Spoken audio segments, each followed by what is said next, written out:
Now today's our topic is cash book. Part 1. Cash book it is a subsidiary book. Subsidiary book में 8 subsidiary books रहते हैं हमारे को, जिसमें से एक कैश बुक भी है. कैश बुक में हम बिज़नेस में जो भी बिज़नेस रहता कैश ट्रांजैक्शंस होते वहाँ पर और क्रेडिट ट्रांजैक्शंस होते. सो कैश बुक में सिर्फ कैश ट्रांजैक्शंस को रिकॉर्ड करते. Credit transactions are not recorded in the cash book.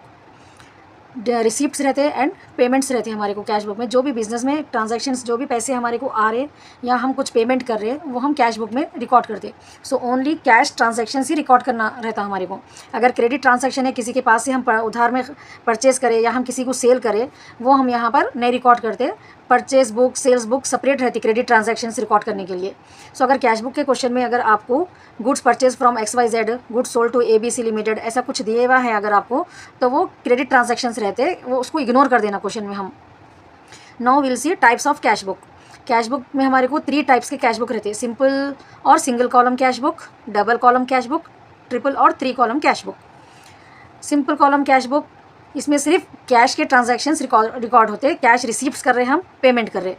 Double column cash book, cash with discount. इसको डबल क्यों बोल रहे हैं हम? इसके अंदर जब हम सेल करते हैं तो हम आपको कुछ डिस्काउंट मिलता, तो कैश के साथ कितना डिस्काउंट दिए हम कस्टमर को वो रिकॉर्ड होता है यहाँ पर. कैश के साथ डिस्काउंट रिकॉर्ड होने को double column cash book.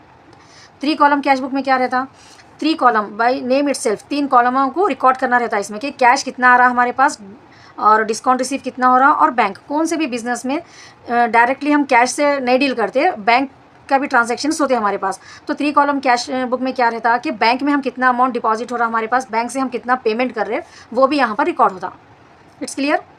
Single column cash book में ओनली कैश हमारे पास कितना आ रहा, कितना पेमेंट कर रहे, कैश, डिस्काउंट नहीं रहता ये क्वेश्चन में.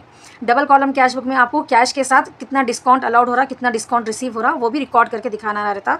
इसलिए कैश कॉलम के साथ साथ डिस्काउंट का भी कॉलम बनाना रहता, इसलिए उसको डबल कॉलम कैश बुक बोलते हैं. Triple and 3 column cash book, cash दिखाना रहता हमारे को, डिस्काउंट दिखाना रहता और बैंक के भी ट्रांजैक्शंस दिखाना रहता, इसलिए इसका नाम ट्रिपल और 3 कॉलम कैश बुक है. अब ये जब हम कैश बुक बनाते हैं, it is divided into 2 parts. इसके अंदर 2 पार्ट रहते. Left side as debit side and right side called as credit side. 2 हिस्सों में डिवाइड करना रहता हमारे को जब हम कैश बुक बनाते हैं. तो लेफ्ट साइड के जो ट्रांजैक्शंस रहते हैं उसको डेबिट साइड बोलते हैं और राइट साइड के जो भी रहते हैं उसको हम क्रेडिट साइड बोलते हैं. ऑल रिसिप्ट्स, अब डेबिट साइड में हमको क्या ट्रांजैक्शंस रिकॉर्ड करना रहता. ऑल रिसिप्ट्स, जो भी हम कैश रिसीव कर रहे हैं, जितना भी बिजनेस में हमारे पास कैश आ रहा, वो हम डेबिट साइड में रिकॉर्ड करते. अब पेमेंट्स भी रहते हैं, हर बिजनेस में रिसिप्ट्स भी रहते हैं और पेमेंट्स भी रहते हैं. तो यहाँ पर डेबिट साइड में सिर्फ हमको रिसिप्ट्स, कितने पैसे आ रहे हैं हमारे पास, वो रिकॉर्ड करना रहता. कितने पैसे हमारे पास से जा रहे हैं, कितने पेमेंट कर रहे हैं हम, वो क्या रिकॉर्ड यहाँ पर होता. कहाँ पर? क्रेडिट साइड में. It's clear. डेबिट साइड में रिसीप्ट्स रिकॉर्ड करना रहता, क्रेडिट साइड में पेमेंट्स रिकॉर्ड करना रहता. परचेज और sale on credit not recorded, ये बहुत इंपॉर्टेंट रहता आपको कैश बुक बनाते. जब अगर क्रेडिट ट्रांजैक्शंस है तो उसको बिल्कुल इग्नोर कर देना, अपन नहीं लेने का रहता वो हमारे को, बिल्कुल इग्नोर कर देना. अगर ये पॉइंट आपको याद रहेगा, it's very easy for you. Receipts debit side, credit जितने भी पेमेंट हो रहे हैं उसको क्रेडिट साइड रिकॉर्ड कर दो.